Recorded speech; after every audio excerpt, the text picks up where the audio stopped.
corny to be an answer. Trust his powers just doesn't sound great. Amp up is way too like 90s. So it's in between stay stronger longer or keep on going. I'm gonna go with stay stronger longer. Jumping right in. Stay stronger longer. The correct answer for the $5,000 we were looking for. Trust is power. Yeah, man, I know, I'm so sorry. However, the good news, brother, that $1,100, that's yours to keep. Hey, everybody give it up strong one more time. I know it's hard, man. Give it up for Russell one more time, a true champion. I'm funny you should ask. I know it's a heartbreaker, man. Did you enjoy your ride? I did. It was really fun. Great having you, brother. Thank you so much. Congratulations. Thank you. Comics, appreciate every one of you guys. And until next time, fans, appreciate you too. Keep on smiling. Come on, let's go meet everybody.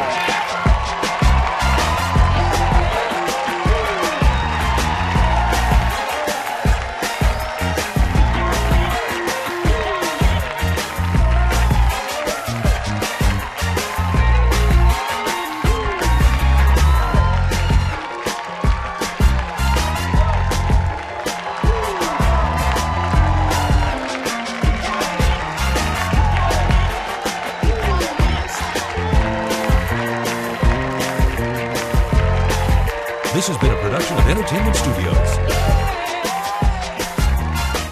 Watch Angie Hendershot weeknights at 11 on ABC 12 News. Coming up today on First at 4, just this afternoon, Iran launched missiles at Israel in retaliation to attacks on Iran overnight. We'll bring you the very latest on that situation. Plus, this week, Flint physician Dr. Bobby McCullough officially became the new president of the American Medical Association. Coming up this hour, Dr. Bobby joins us to discuss more about his vision as the new AMA president. And funding for food assistance programs in Michigan could face some cuts. Our Tanaya Jordan will have more details on that story. First at 4 begins right now. Covering Flint, Saginaw, Bay City, and Midland. This is ABC 12 News, First at 4, starting with breaking news. And that breaking news this First at 4, Iran has launched missiles at Israel in retaliation to attacks on Iran overnight. Good afternoon, Mid-Michigan, and welcome to First at 4. We're just starting to get some images of the destruction in Tel Aviv and Jerusalem, where missiles started to hit about an hour and a half ago. Israel's Iron Dome defense system intercepted many of those missiles, but several have hit the ground and caused some damage. Air raid sirens have been sounding throughout Israel for about 2 hours now. The army has ordered Israelis to move into bomb shelters. According to Israeli emergency services, 21 people have been injured. Michigan Senator Alyssa Slotkin calls this a moment of uncertainty, adding, quote, "There's no doubt that American troops and civilians in that region, particularly friends and family of Michiganders, are at risk of being caught in the crossfire," end quote. Meanwhile, overnight, Israel launched unprecedented strikes on Iran, targeting its nuclear program and military leaders in an attack that Prime Minister Benjamin Netanyahu said will last many days. Joining us now, Julia Benbrook. She's at the White House with how the Trump administration is reacting. President Donald Trump tells CNN that the U.S. supports Israel and called the country's overnight strikes on Iran a, quote, very successful attack. But in the hours before Israeli warplanes carried out the strikes targeting Iran's nuclear programs and military leaders, the U.S. president made it clear it was an outcome he hoped to avoid as he pushed diplomatic efforts. As long as I think there is an agreement, I don't want them going in because I think I would blow it. Might help it, actually, but it also could blow it.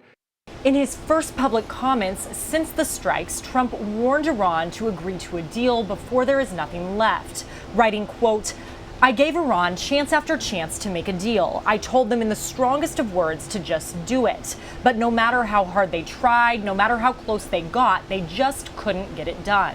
adding there has already been great death and destruction, but there is still time to make this slaughter, with the next already planned attacks being even more brutal, come to an end.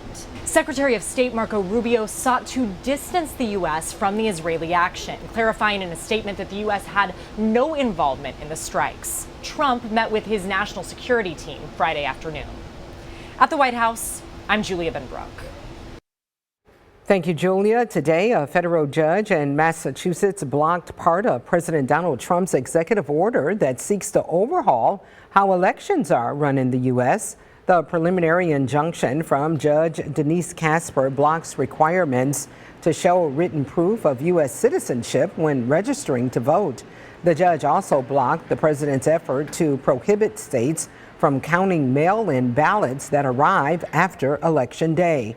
The mail-in ballot ruling applies only in states that filed the lawsuit. Here at home, we move now to your Storm Tracker 12 weather forecast. Had some showers earlier this afternoon. Been a gloomy afternoon. It is Father's Day weekend, and we are expecting the sun to come out, Isaac, at some point this weekend. Yes, we are. We're expecting mainly dry conditions and some sunshine and pretty pleasant temperatures overall here for the weekend. It does not look bad at all. We've had a lot of clouds today, but those clouds should be on a decreasing trend through the weekend. So cloudy skies right now in Shepherd, and we are also seeing a few widely scattered or isolated rain showers here and there. Nothing major. There is some rain though just to the south of us, just off the screen. Let's zoom out a little bit and take a closer look at that. These light showers moving towards the east, also very slowly to the north. So southern parts of the area could get involved with some very light rain here this evening. Amount should be less than 1/10 of an inch. And with time, this rain will tend to be gradually fading away the deeper and deeper we get into the evening hours. Our temperatures right now 60s to at best a few spots touching 70, so definitely a cooler afternoon out there. Winds in from the east to northeast between 5 and 15 miles per hour. Tonight will be comfortable with low temperatures down in the 50s. We'll take you through the weekend and show you a pretty nice warm up on the way coming up. Thank you, Isaac. All new at 4 today, Kilmar Garcia, whose mistaken deportation has become a flashpoint in President Donald Trump's immigration crackdown, pleaded not guilty today to human smuggling charges in a federal court in Tennessee. The plea was the first chance the Maryland construction worker has had in a U.S. courtroom to answer the Trump administration's allegations against him since he was mistakenly deported in March to a notorious prison in El Salvador. This comes after the Republican administration returned Abrego Garcia to the U.S. last week to face criminal charges related to what it said was a human smuggling operation that transported immigrants across the country. Back here in mid-Michigan, services through the Flint and Genesee Job Corps are on hold, so the Flint and Genesee Opportunity Youth Coalition is finding ways to continue connecting those affected with resources. More than 25 local organizations came together to host a resource fair today for displaced students. Students could find and receive help with education, job training, and other essential services. Tiffany Rouser, the chair of the coalition, says events like this are important for people in need. We, as a coalition, noticed that there was a gap for young people connecting to the resources that they need since it was such a sudden thing. So as a coalition, we focus on reconnecting young people to education and workforce.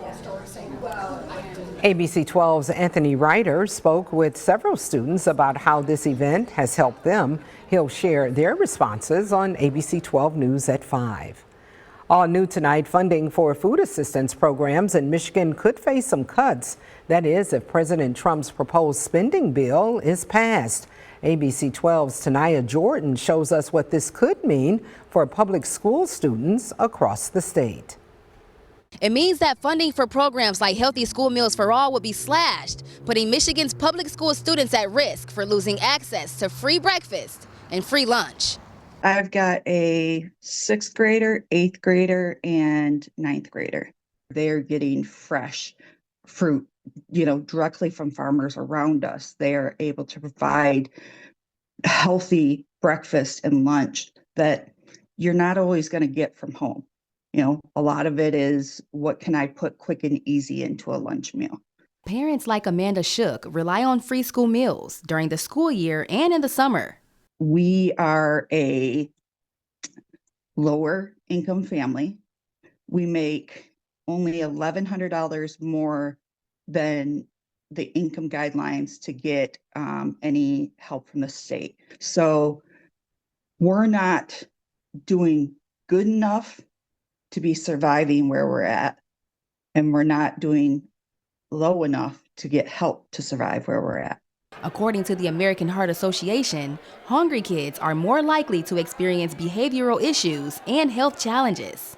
Schools are going to have to make really tough decisions. Are they going to invest the dollars in a meal program, or are they going to have to, use that money for more teacher salaries, textbooks, pencils? President Trump's proposed Big Beautiful Bill would cut $300 billion nationwide from the Supplemental Nutrition Assistance Program.